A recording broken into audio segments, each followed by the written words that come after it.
So with the AI, I would like to mention, I've done a video on that. It's obviously going to help us buy time. And I think some jobs will maybe push for employees to use it, if not replace employees. Where you don't have to use it, do alternate to use your brain instead. The reason is not using your brain is going to lead to more stuff like Alzheimer's, dementia, cognitive ability, multitasking abilities. I probably see some memory loss as well, you know, the short term, especially memory loss. I think it could cause a bit more ADHD when people try not to, when they use it a lot and then they don't use it, they feel like they're a bit ADHD. Yet we're going through a time where I see there's going to be more focus on getting solutions not the right word, diagnoses, and it's not solutions, but can't think of the word. It's basically treatments and medicines and preventions, etc., around brain diseases. So we're coming through that time, which I think has been ignored for a long time, but that's a great time. So we need to make sure it doesn't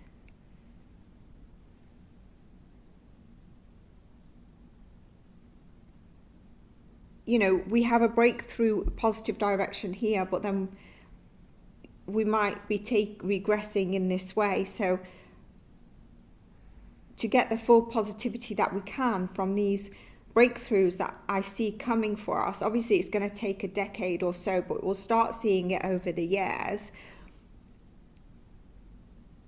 We're moving into this direction with some things, so you can also check that out.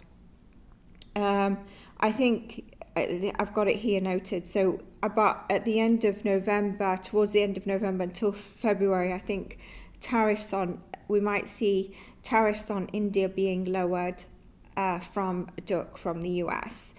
I think Nepal is at a very interesting stage. There was that social media protest and everyone's saying it's a Gen Z revolution.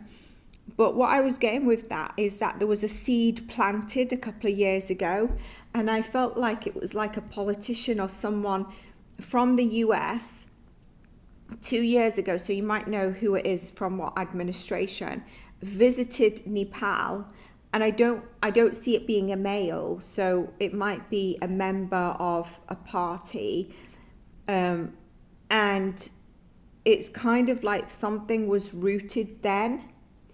And I know this sounds really weird, but that's what I was getting. And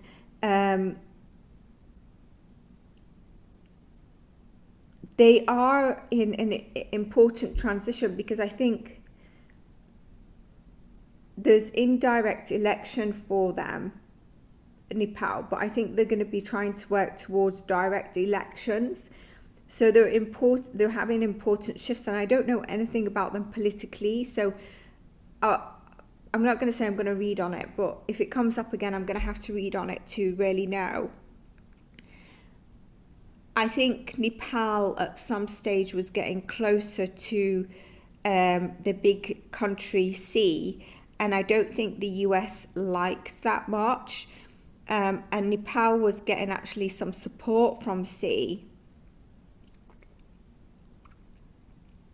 But it kind of shows you if certain, the top three kind of power countries, if certain countries get closer to one country, the others feel out of place, then one of these is going to try and get in between them, basically.